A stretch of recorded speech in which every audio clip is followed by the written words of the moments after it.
ఈ కార్ రేస్కు సంబంధించింది. మీకు ఏమర్థమైంది మేడం ఈ కేసు గురించి? కేటీఆర్ ఏమో నేను లేదు నేనే పంపించిన బరాబర్ నేనే 55 కోట్లు, వీళ్ళేమో దొరికిపోయినట్టున్నారు. ఏం దొరికిపోయింది సార్? కావాలని కొన్ని అరెస్ట్ చేయడానికి మనము 55 కోట్లు ప్రాపర్ ఛానల్ ద్వారానే పంపించినాం. అకౌంట్ ట్రాన్స్ఫర్ ఈ అకౌంట్ల నుంచి ఆ అకౌంట్లకు పోయినాయి. కానీ పర్మిషన్ తీసుకోలేదు, ఆర్బీఐ పర్మిషన్, క్యాబినెట్ పర్మిషన్ అవన్నీ అవసరం ఉంటుందా? ఇప్పుడు అది ఖచ్చితంగా ఒక క్రిమినల్ నేరం. అసలుకే వర్తించదు. Section 135A CPC civil procedure code కిందనైతే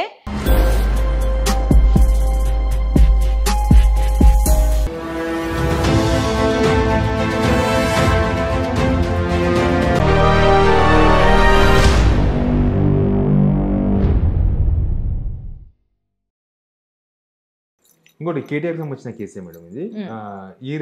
ఈ కార్ రేస్కు సంబంధించింది. గవర్నర్కు ఫిర్యాదు, ఏసీబీ గవర్నర్ ఫిర్యాదు చేసిండ్రు. గవర్నర్ ఏమో అటార్నీ జనరల్ లీగల్ అడ్వైస్ కోసం అటార్నీ జనరల్ అడిగిండ్రు. మీకు ఏమర్థమైంది మేడం ఈ కేసు గురించి? కేటీఆర్ ఏమో నేను లేదు నేనే పంపించిన బరాబర్ నేనే 55 కోట్లు ఫారెన్ పంపించింది నేనే సంతకం చేసిన అంటున్నాడు. వీళ్ళేమో దొరికిపోయినట్టున్నారు. ఏం దొరికిపోయింది సార్? అంటే నాకు ఇప్పుడు మీరు చెప్పిన లగిచర్ల ఇష్యూలో కావాలని ఒక సిచ్యువేషన్, ఒక క్రైమ్, ఒక సిచ్యువేషన్ పాపం రైతుల మీద క్రియేట్ చేస్తున్నట్టు అనిపిస్తుంది. సరే, దాంట్లో పొలిటికల్ మనుషులు ఇన్వాల్వ్ అయినరు, ఇక దాని గురించే క్రియేట్ చేస్తున్నారేమో, అది మనకు మెల్లమెల్లగా తెలుస్తుంది. కానీ కావాలని కొన్ని అరెస్ట్ చేయడానికి, ఒక డైవర్జన్ క్రియేట్ చేయడానికి చేస్తున్నట్టు అనిపిస్తుంది. ఫార్ములా ఈ రేస్ అండి, అది ఒక commercial contract. Telangana state government ఒక ఫారిన్ ఎంటిటీతోని సరే కార్ రేసింగో ఏందో ఏంది డబ్బులు అంటే ఒక రెవెన్యూ వస్తుంది ఏంది వాట్ ఎవర్ రీజన్ వాళ్ళు ఎంటర్ అయినరు. ఆ కంపెనీ అంటే ఇది మళ్ళీ నేను సూత్రాలతోనే, నేను న్యూస్ నెట్వర్క్స్ నుంచి నాకు వచ్చిన ఇన్ఫర్మేషన్తోనే చెప్తున్నాను. ఆ కంపెనీ ఇప్పటికీ కూడా ఇట్ ఈస్ ఆ కంపెనీ కాక ఇప్పుడు ఇంకో కంపెనీతోని ఇది చేసుకున్నారు. ఆ కంపెనీ అంటే ఇప్పుడు సెకండ్ ఇది కూడా వాళ్ళతోని ఒక ప్రాపర్ కాంట్రాక్ట్ సైన్ చేసిండ్రు. ఆ కాంట్రాక్ట్లో స్పెసిఫిక్ టర్మ్స్ అండ్ కండిషన్స్ ఉంటాయి. ఆ స్పెసిఫిక్ టర్మ్స్ అండ్ కండిషన్స్ ప్రకారము వాళ్ళు 55 కోట్లు సోకాల్ 55 కోట్లు ఇచ్చిన సంస్థ ఇప్పటికీ కూడా మేము చేస్తాము, మేము రెడీ ఉన్నాము, మా దగ్గర ఆ సామర్థ్యం ఉంది, మేము రేపే కాంట్రాక్ట్ అంటే 24 ఫార్ములా ఈ రేసింగ్ 25కి కూడా మేమే చేస్తాము అని వాళ్ళు రెడీ ఉన్నారు.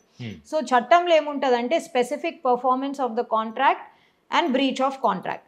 ఇక్కడ మనము 55 కోట్లు ప్రాపర్ ఛానల్ ద్వారానే పంపించినాం. అకౌంట్ ట్రాన్స్ఫర్ ఈ అకౌంట్ల నుంచి ఆ అకౌంట్లకు పోయినాయి. పర్మిషన్ తీసుకోలేదు, ఆర్బీఐ పర్మిషన్, క్యాబినెట్ పర్మిషన్ అవన్నీ అవసరం ఉంటుందా? ఆర్బీఐ పర్మిషన్ తీసుకోవాలన్నా, క్యాబినెట్ వాళ్ళ క్యాబినెట్ పర్మిషన్ తీసుకోవాలన్నా, లేకపోతే అమౌంట్ ఒక సర్టెన్ అమౌంట్ కన్నా ఎక్కువ ఉన్నాయి అని అన్నా అది ఒక సివిల్ రాంగ్ కావచ్చు, కానీ దాన్ని ఖచ్చితంగా క్రిమినల్ చేయాలంటే క్రిమినల్ చేస్తున్నారు. ఇప్పుడు అది ఖచ్చితంగా ఒక క్రిమినల్ నేరం. ఇప్పుడు క్రిమినల్ క్రైమ్ అన్నప్పుడు మనకు ఇంటెన్షన్ ఉండాలి. క్రైమ్ అనేది అంటే చట్టంలోనే ఉంటుంది, క్రైమ్ అనేది ఇక్కడ నుంచి స్టార్ట్ అవుతుంది అని చెప్పేసి ఇంటెన్షన్ ఉండాలి. హెన్స్ రేయా అంటారు దాన్ని, హెన్స్ రేయా ఉండాలి. క్రైమే చేయాలనుకుంటే 55 కోట్లు అకౌంట్ల నుంచి అకౌంట్లకు ఎందుకు పంపిస్తారు? మీకు అర్థమవుతుంది, నాకు అర్థమవుతుంది, అందరికీ కనిపిస్తుంది కదా. ఇంకో ద్వారా పంపించే అవకాశాలు ఉంటాయి. అక్కడ సరే ఏమో ఇక్కడ కిందికి మీదికి జరుగుంటుంది అనే అట్లీస్ట్ ఒక అవగాహనకు మనం వస్తాం. అకౌంట్ టు అకౌంట్ ట్రాన్స్ఫర్ అయింది, ఇంకొన్ని డబ్బులు మనమే పే చేయాలి. అట్ సైడ్ వాళ్ళు we are ready and willing to perform the contract అని. రెడీ, ఏబుల్ అండ్ విల్లింగ్ అంటే మేము రెడీ ఉన్నాము, మా దగ్గర సామర్థ్యత ఉంది అండ్ మా దగ్గర పర్ఫామ్ చేయడానికి హబ్బులు అన్నీ ఉన్నాయి, మేము రెడీ ఉన్నాము అని అన్నప్పుడు వాళ్ళు మన మీద బ్రీచ్ ఆఫ్ కాంట్రాక్ట్ కోసం స్పెసిఫిక్ పర్ఫార్మెన్స్ అంటే మీరు 2024 మనం సైన్ చేసిన కాంట్రాక్ట్ మీరు అంగీకరించి మీరు ఆనర్ చేస్తారా, లేకపోతే మీ మీద బ్రీచ్ ఆఫ్ కాంట్రాక్ట్ కోసము డ్యామేజెస్ ఇది చేయాలన్నా అని వాళ్ళు కూడా ఇది చేస్తుండ్రు మన మీద. అంటే మీరు అది కూడా చదువు గవర్నమెంట్ చేసింది, ఇక్కడ గవర్నమెంట్ చేసింది బ్రీచ్ ఆఫ్ కాంట్రాక్ట్. సో ఇప్పుడు ఆ కాంట్రాక్ట్లో ఉన్న క్లాజెస్ ప్రకారము ఆ బ్రీచ్ ఆఫ్ కాంట్రాక్ట్ కోసం వాళ్ళు ఇంటర్నేషనల్ ట్రైబ్యునల్ పోతారా, లేకపోతే వాళ్ళ కాంట్రాక్ట్ ప్రకారము భారతదేశం మన హైదరాబాద్ కోర్ట్ జ్యూరిస్డిక్షనే ఉన్నదా, అది వాళ్ళు డిసైడ్ చేసుకోవచ్చు. కానీ బ్రీచ్ ఆఫ్ కాంట్రాక్ట్ వాళ్ళు మన మీద వేస్తే వీళ్ళెంత ఖర్చు పెట్టాలా? సో అక్కడ క్రైమ్ ఎక్కడుందో శివారెడ్డి గారు నాకు ఇప్పటివరకు అనిపించలేదు.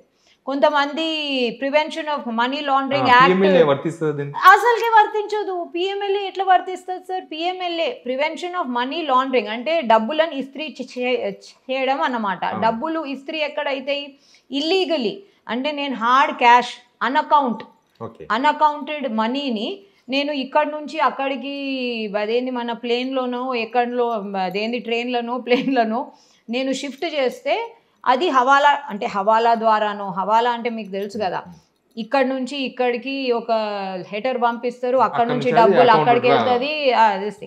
సో వైట్ మనీ అయిపోతుంది, బ్లాక్ మనీ వైట్ మనీ అయిపోతుంది. లేకపోతే ఈ డబ్బులు మొత్తంగా అన్అకౌంటెడ్ గానే వెళ్ళిపోతాయి.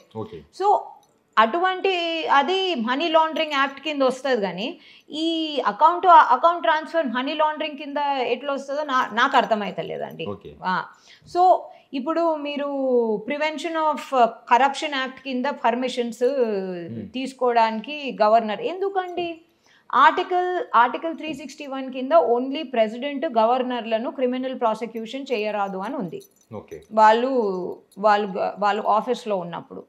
ఇప్పుడు section 135A CPC civil procedure code కిందనైతే ఓన్లీ సివిల్ కేసులు పెట్టరాదు, కానీ క్రిమినల్ కేసులకైతే ఈ 40 రోజుల ముందు 40 రోజుల తర్వాత మన హౌస్ సెషన్ అయిన తర్వాత ప్లస్ జాయింట్ మీటింగ్స్ అయినప్పుడు గిట్లా అరెస్ట్ చేయరాదు, లేకపోతే ఇది చేసుకోవచ్చు. అంటే ఈ సివిల్ క్రిమినల్ రెండు కలిసిన దానికి చేసుకోవచ్చు అని ఉంది. ఈ ప్రివెన్షన్ ఆఫ్ కరప్షన్ యాక్ట్లా సెక్షన్ 19 కింద శాంక్షన్ ఫర్ ప్రాసిక్యూషన్ అని ఉంటుంది. శాంక్షన్ ఫర్ అసలు ప్రివెన్షన్ ఆఫ్ కరప్షన్ యాక్టే ఉట్టి పబ్లిక్ సర్వెంట్స్కే చెందుతుంది. పబ్లిక్ సర్వెంట్స్ ఎవరు? మన ఐఏఎస్లు, ఐపీఎస్లు, గవర్నమెంట్ సర్వెంట్స్, సివిల్ సర్వెంట్స్ అన్ని గ్రూప్ యూపీఎస్సి వాళ్ళు, గ్రూప్ 1 వాళ్ళు, గ్రూప్ 2, గ్రూప్ 3 ఇది అందరు. కానీ సుప్రీంకోర్టు పబ్లిక్ సర్వెంట్స్ కింద పబ్లిక్ రిప్రజెంటేటివ్స్, ఎమ్మెల్యేలు, ఎంపీలు కూడా ఒక రకమైన పబ్లిక్ సర్వెంట్స్ కాబట్టి పబ్లిక్ రిప్రజెంటేటివ్స్ అయినా వాళ్ళని దాంట్లోకి చేర్చొచ్చు అని చెప్పేసి సుప్రీంకోర్టు చేర్చింది. అందుకని గవర్నర్ పర్మిషన్, అందుకని అసలు ఎవరు పర్మిషన్ తీసుకోవాలని అలా రాసలేదు. సో ఇక్కడ ఏం రాసింది? సెక్షన్ 19లో స్టేట్ గవర్నమెంట్ ఎంప్లాయీస్ అయితే స్టేట్ గవర్నమెంట్ పర్మిషన్, అంటే వాళ్ళ డిపార్ట్మెంట్ హెడ్ అనుకోండి, ఆ డిపార్ట్మెంట్ హెడ్.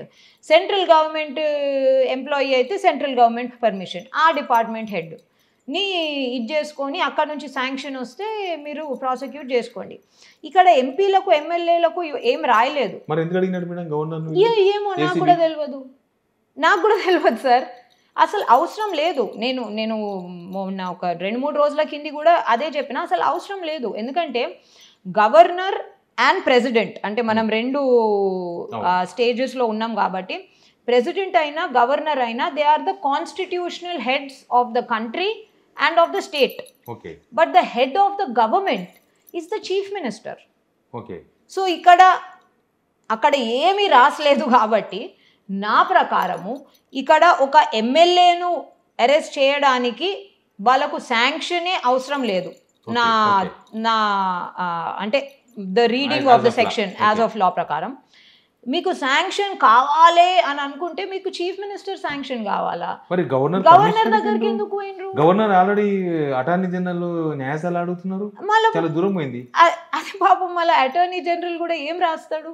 సరే బాబు మీరు ఇచ్చుకోండి అన్నట్టే రాస్తారేమో, కానీ పాపం అడ్వకేట్ జనరల్ దగ్గరికి వెళ్ళడానికి కూడా అదే కారణం కదా సార్. నేను ఇప్పుడు ఏదైనా క్లియర్ కట్ ఉంటే వాళ్ళు లీగల్ అడ్వైస్కి పంపించవలసిన అవసరం ఉండదు. ఓకే.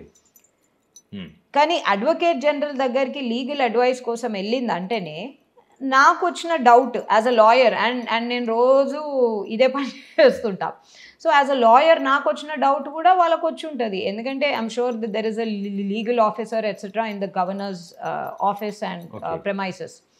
అతను కూడా నేను ఎక్కడ సంతకం పెట్టాలన్నా అంటే మాకైతే ఏం కనిపిస్తలేదు సార్ అని వాళ్ళు అని ఉంటారు. ఇక అడ్వకేట్ జనరల్కి లీగల్ అడ్వైస్ కోసం పోయినరు. కానీ కేసులో ఏం లేదు, నో కేస్. అంటే ఇట్స్ అ కమర్షియల్ ట్రాన్సాక్షన్లో ఒక పార్టీకి డ్యామేజ్ జరిగింది. ఆ డ్యామేజ్ జరిగిన పార్టీ మనం కాదు, ఆ ఆర్గనైజేషన్ వాళ్ళు. ఎందుకంటే వాళ్ళు కొన్ని ఇప్పుడు ఏ కాంట్రాక్ట్లోనైనా ఒక కాంట్రాక్ట్ స్టార్ట్ అవుతుందంటే ఒక పార్టీ డబ్బులు ఇచ్చే పార్టీ డబ్బులు ఇస్తుంది, కానీ ఆ పార్టీ కూడా ఈ డబ్బులకు సరిపడేంత మనం పని చేయాలని చెప్పేసి వాళ్ళు ప్రిపరేషన్ స్టార్ట్ చేసి ఉంటారు. ఇప్పుడు వాళ్ళు మేము ప్రిపరేషన్ స్టార్ట్ చేసినాం రా బాబు, మేము ఇప్పటికీ కూడా రెడీ ఉన్నాము, మేము 2024 మీకు ఇంకో 1 month అయితే 24 అయిపోతే మేము ఇప్పుడు వస్తామని అంటుండ్రు వాళ్ళు. లేకపోతే వాళ్ళకు కూడా అక్కడ ప్రిపరేషన్స్ కాస్ట్ మనీ. సో డ్యామేజెస్కి అదే అడుగుతారు వాళ్ళు. మీరు ఇంత కాంట్రాక్ట్ మీరు సైన్ చేయించుకున్నారు, మేము రెడీ ఉన్నా, మాకు సాయశక్తులా మేము రెడీ ఉన్నా కానీ మీరు వద్దంటున్నారు, మాకు ఇంత డ్యామేజ్ జరిగింది, మెంటల్ డ్యామేజ్ అయినా లేకపోతే డబ్బు విధంగా అంటే వాళ్ళు అక్కడ సోర్సింగ్ చేసుకోవడం లేకపోతే ఇవ్వడం అయినా. ఫార్ములా ఈజ్ వెరీ ఎక్స్పెన్సివ్ నాకు తెలిసి అయితే. సో ఆల్ ఆఫ్ దట్ మాకు డ్యామేజెస్. సో వీళ్ళు బ్రీచ్ ఆఫ్ కాంట్రాక్ట్ కోసం తెలంగాణ ప్రభుత్వం మీద స్పెసిఫిక్ పర్ఫార్మెన్స్ అండ్ డ్యామేజెస్ కోసం కూడా ఇది చేయొచ్చు కదా. వీళ్ళు అంటే మనం ఇరకపోతాం.